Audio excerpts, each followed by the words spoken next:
इस YouTube channel में आप सभी का स्वागत है।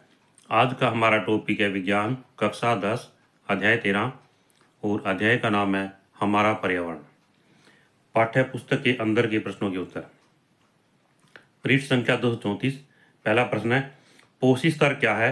एक आहार श्रृंखला का उदाहरण दीजिए तथा इसमें विभिन्न पोषी स्तर बताइए। उत्तर है, सबसे पहले पोषी स्तर की परिभाषा। आहार श्रृंखला के प्रत्येक चरण अथवा कड़ी को पोषी स्तर कहते हैं। जो आहार श्रृंखला है उसका जो प्रत्येक चरण है या कड़ी है उसको कहते हैं पोषी स्तर।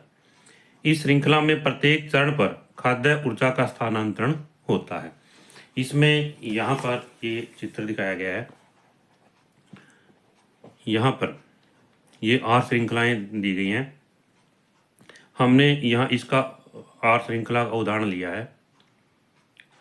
सबसे पहले है घास है। यहाँ पर घास को जो है टिड्डा खाता है और जो टिड्डा है इसको मेंढक खाता है। मेंढक को सर्प या सांप खाता है और उसके बाद में जो है बाज खाता है। तो यहाँ पर इसका जो प्रत्येक चरण है पोषी स्तर कहलाता है। ये इसका पोषी स्तर है और इस पोषी स्तर को हम पिरामिड के द्वारा भी दर्शा सकते हैं, जैसे उत्पादक, प्राथमिक उपभोक्ता, द्वितीय उपभोक्ता और तृतीय उपभोक्ता। अब इसमें आगे है आहार श्रृंखला का उदाहरण तथा उसके विभिन्न पोषी स्तर। घास, टिड्डा, मेंढक, सांप और बाज। घास क्या चीज में स्वपोषी है तथा अपना भोजन स्वयं बनाता है। टिड्डा यहाँ पर क्या है? शाकाहारी है और प्राथमिक उपभोक्ता है। उसके बाद में मेंढक, यह छोटा मांसाहारी है तथा द्वितीय उपभोक्ता है। मेंढक के बाद में बारी आती है सांप, यह बड़ा मांसाहारी है तथा तृतीय उपभोक्ता है। और बाज यहाँ पर सर्वोच्च मांसाहारी है और चतुर्थ उपभोक्ता है। इससे आगे है परितंत्र में अपमार्जकों की क्या भूमिका है?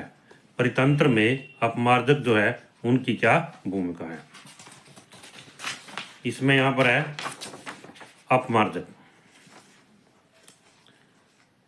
जीवाणु और अन्य सूक्ष्म जीव होते हैं। अपमार्जक क्या होते हैं? जीवाणु और अन्य सूक्ष्म जीव होते हैं।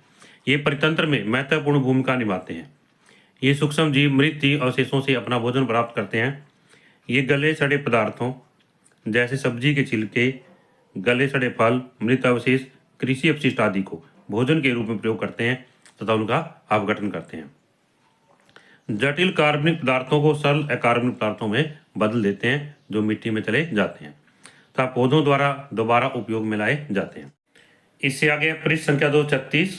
प्रश्न 1, क्या कारण है कि कुछ पदार्थ जैव निम्नीकरणीय होते हैं और कुछ अजैव निम्नीकरणीय? उत्तर, जैव निम्नीकरणीय पदार्थ वे पदार्थ जो सूक्ष्म जीवों द्वारा अपघटित हो जाते हैं उन्हें जैव निम्नीकरणीय पदार्थ कहते हैं, जैसे कागज, फलों के छिलके, गोबर, कृषि अपशिष्ट, मृत जीव आदि।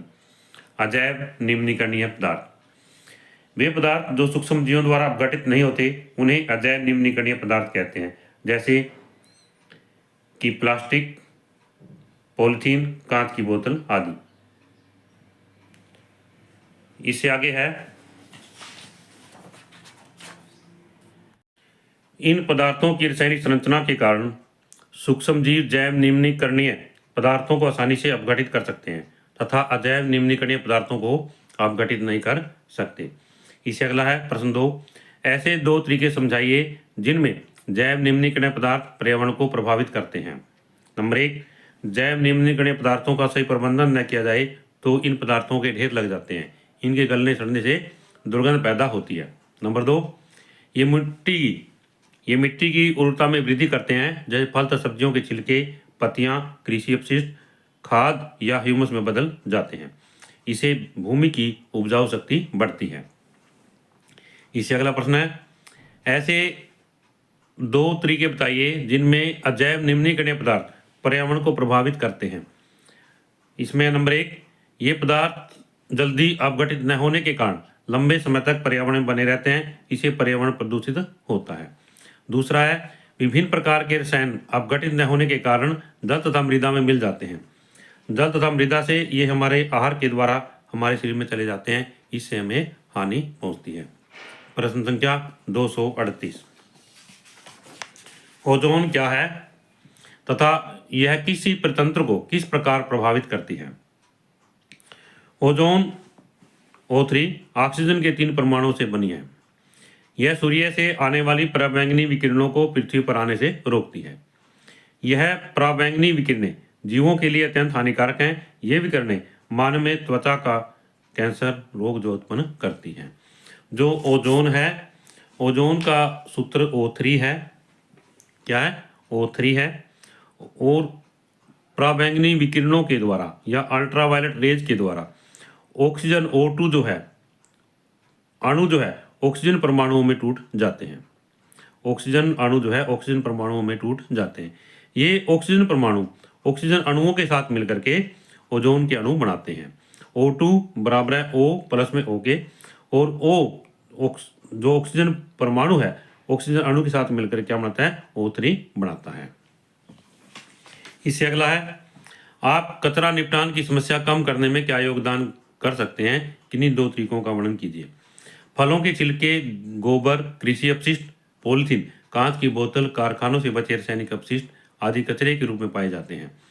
इनसे गंदगी फैलती है तथा अनेक प्रकार की बीमारियां फैलती हैं। कचरे को निपटान के लिए निम्नलिखित 2 तरीके अपनाए जा सकते हैं। नंबर 1 पुनः चक्रण, नंबर 2 है मिट्टी में दबाना।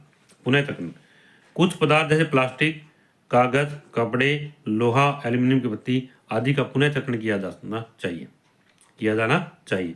मिट्टी में दबाना, जैव निम्नीकरणीय पदार्थ जैसे गोबर, फलों के छिलके, कृषि अपशिष्ट आदि को जमीन में दबा देना चाहिए, इससे ये खाद का रूप ले लेते हैं। इस प्रकार इस अध्याय के सभी प्रश्नों के उत्तरों का हल हमारा पूर्ण होता है, और आशा करता हूँ कि इस वीडियो के माध्यम से ये प्रश्न आपको अच्छी तरह समझ आएंगे। और यदि ये वीडियो आपको अच्छी लगे तो आप इस वीडियो को लाइक करें, शेयर करें, और यदि आप इस चैनल पर नए हैं तो इस चैनल को सब्सक्राइब करें ताकि इससे अगली वीडियो आपको मिलती रहे।